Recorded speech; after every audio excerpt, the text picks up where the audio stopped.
Good afternoon, my name is Julian Benoit. I am a paleontologist at the Evolutionary Studies Institute of the University of the Witwatersrand, and here I'm going to present the results of my research on the inner ear of ungulates and the implication on their head posture.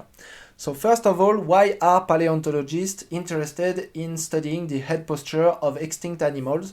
It's because head posture is the gateway to many biological traits. For example, from the head posture you can hypothesize if an animal was headbutting or not.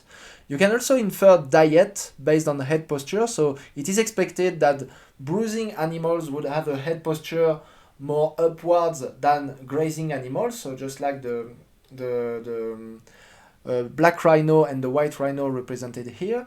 Head posture has also been involved in discussion about the evolution of bipedalism in dinosaurs, but you can understand the implications this could have on hominid evolution. And finally, if you are looking at a long neck dinosaurs, the implications for blood pressure of head posture are tremendous, because you would imagine that an animal with a horizontal neck and a head posture like this would have no difficulty of pumping blood all the way to the brain, but then if your dinosaur, your long neck dinosaurs had a swan neck like this, then the amount of blood pressure you need and the size of the heart you need to send blood all the way up to the brain is completely different. It's another level. So head posture is extremely important, and to reconstruct a head posture, the spread of CT scan among paleontological labs has put on the foreground the inner ear as a proxy to infer head posture. Why is that?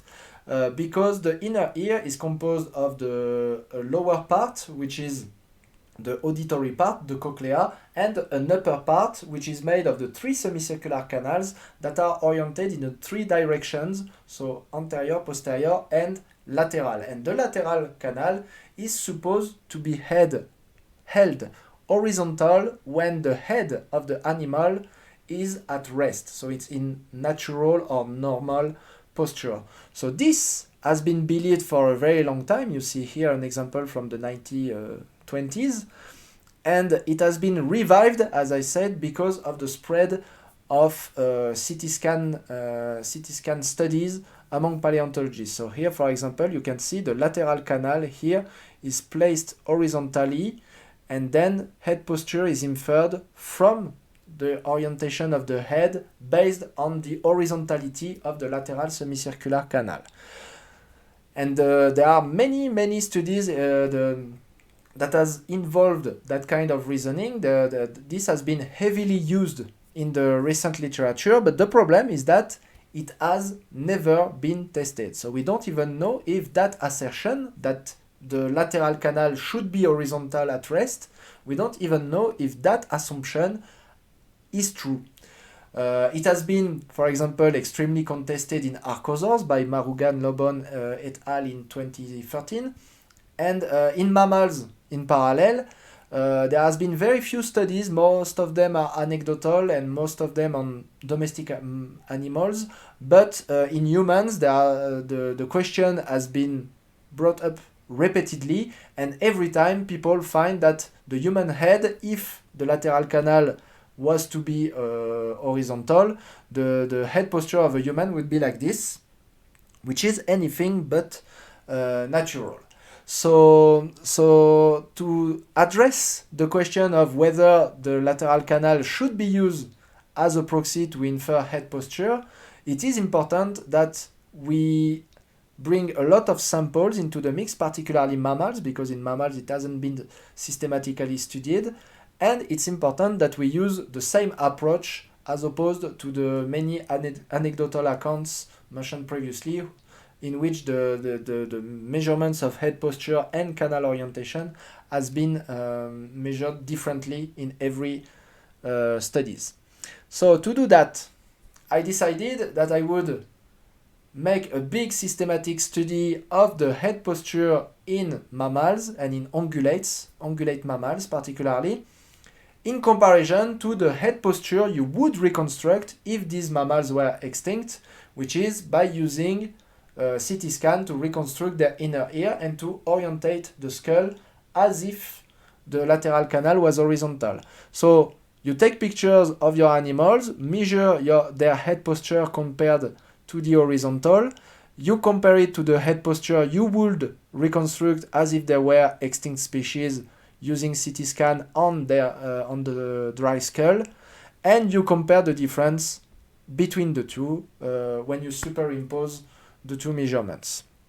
So to do that, I had to scan a load of skulls, 285 scans, more than 100 species, and to compare the inner ear as reconstructed from these skulls to the pictures that I took of the animals in zoos. So like 10,000 pictures of the head posture of animals, all in lateral view, representing 128 species. So I took those pictures in perfect lateral view every time, using a bubble level so that the top of the picture here, the margin of the picture, is strictly horizontal, so I can make then measurements directly on the picture of the head posture of the animal, and then I could compare the reconstructed head posture to the actual head posture. But then this data set, so I created a big data set of comparison of the actual and the reconstructed head posture, but this data set has to be corrected for many confounding effects, and the two most prominent ones are the effect of body mass. We are expecting bigger animals to have longer legs, so to display a wider range of head posture, simply because their head is farther from the ground, so they have a better they can simply have a wider range of head posture physically, but there was no effect of body mass, so we did not have to worry about that. But when we tested for the effect of phylogeny, then we find a very important effect of phylogeny both on the actual head posture and the reconstructed head posture. This is very interesting for us paleontologists, because this means that when we want to reconstruct the head posture of an extinct species, we just have to find its modern counterpart, and there's a very high percentage, the very high chance that this extinct species had a comparable head posture to the modern species. So for example, here you see the equids. Equids have a very inclined head. Here you have the alcelaphines, so like the hartebeest and the wildebeest that you can see here. So you can see the head is quite bended downward. So if you find a fossil hartebeest, you know that it is very likely that it had a head posture similar to those guys. And on the opposite, you have here the camelids, the telopods, and in these guys, the head is quite horizontal.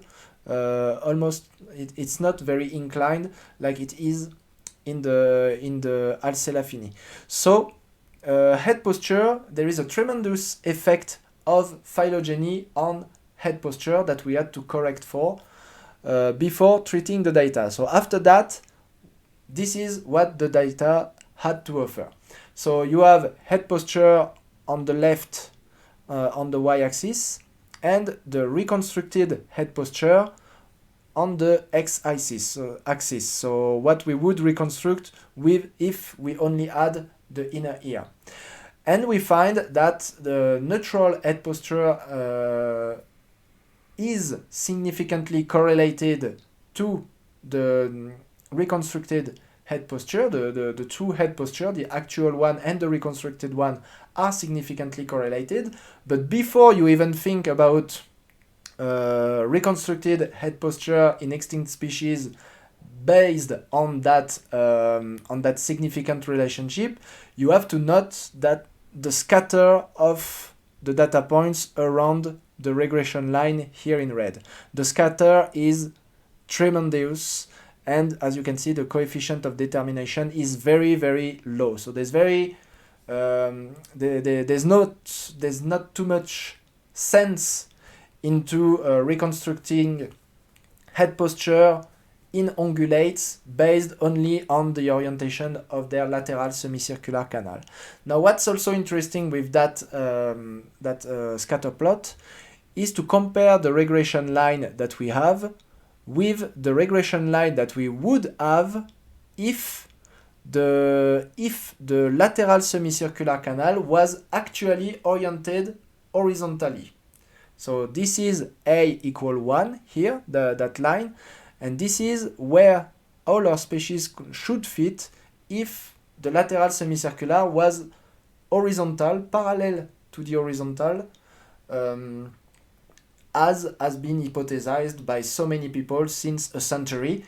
And you can see that it's actually extremely different from the regression line that we have. So we can safely say that the lateral semicircular canal is almost never parallel to the half horizontal. Now, what about diet? So if you look only at the averages, you would find that a bruiser indeed has a smallest difference to the horizontal. So it has a skull that is a head that is less inclined than a grazer, in which the head is further from the horizontal. So this is what you would expect between a grazer and a bruiser. And same thing on the skull. The orientation of the skull as reconstructed from the canal is farther from the horizontal in grazer than in bruiser. The problem is when you consider the data around this mean, it's completely overlapping. So there's no way you can reconstruct diet based on the orientation of the head, either observed or reconstructed using the lateral semicircular canal. And same thing from the habitat. We were expecting differences between animals living in a rocky environment, for example, compared to animals that live in a dense forest, and same thing, the overlap is gigantic for all the data, except for the reconstructed head posture of semi-aquatic animals. So semi-aquatic animals seems to have a lateral semicircular canal that is oriented very differently from the other mammals. This is interesting because there is a number of South African species that have been in which a semi-aquatic lifestyle has been inferred in whole or in part based on the orientation of their head as reconstructed from the lateral semicircular canal. So here you have Lystrosaurus, for example, Proterosuchus and Nguevu-Nhloko, the formerly called Massospondylus, and all of them, if you follow the orientation of their lateral semicircular canals, have their skulls that are pointing up like this, which suggests that their snout was dipping out of the water to breathe if they were semi-aquatic animals. Now the problem is I never saw any semi-aquatic animal doing this.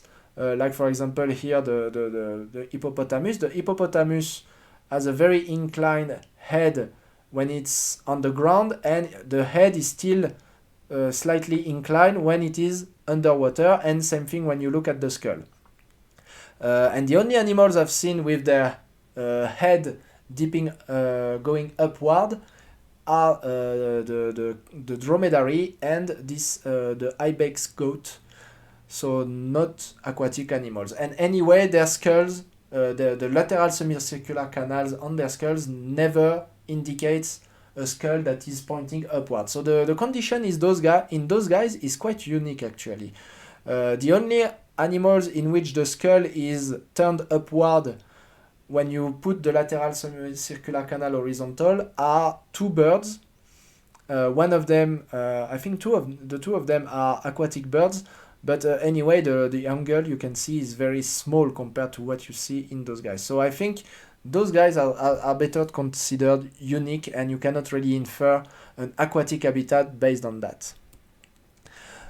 So in all that data set in which nothing seems to work, it was interesting to note that actually headbutting seems to correlate with at least the reconstructed cranial orientation, so based on the lateral semicircular canal. It doesn't work on the actual head posture, but it works when you look at the semicircular canals. And this could be explained by a reorientation of the brain case that takes the inner ear as a passenger, which seems to happen in ungulates that do headbutt. And it's probably either to protect the brain from the energy of the impact, or the result, or to accommodate the horns and the fighting surface. So this is still to be explored as an explanation for that single significant result. So to conclude, head posture might be significantly correlated to the orientation of the lateral semicircular canals in ungulate, but the lateral semicircular canal is almost never parallel to the horizontal, contrary to what everybody has been saying about the orientation of the lateral semicircular canals. So that's bad news to reconstruct head posture in extinct species. The good news is there is a strong phylogenetic effect, so you just have to look at the closest relative and you would have the head posture of your extinct species if it has a close relative that still lives today.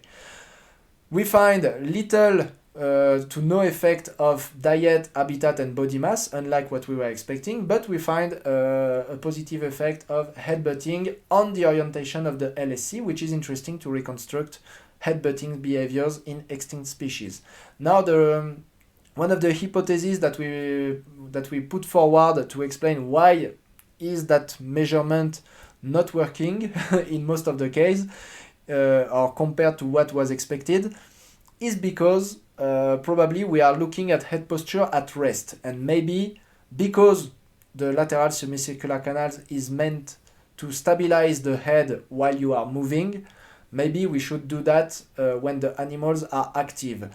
Now it brings us to a whole new world of technical difficulties if we want to assess the head posture of a moving animal.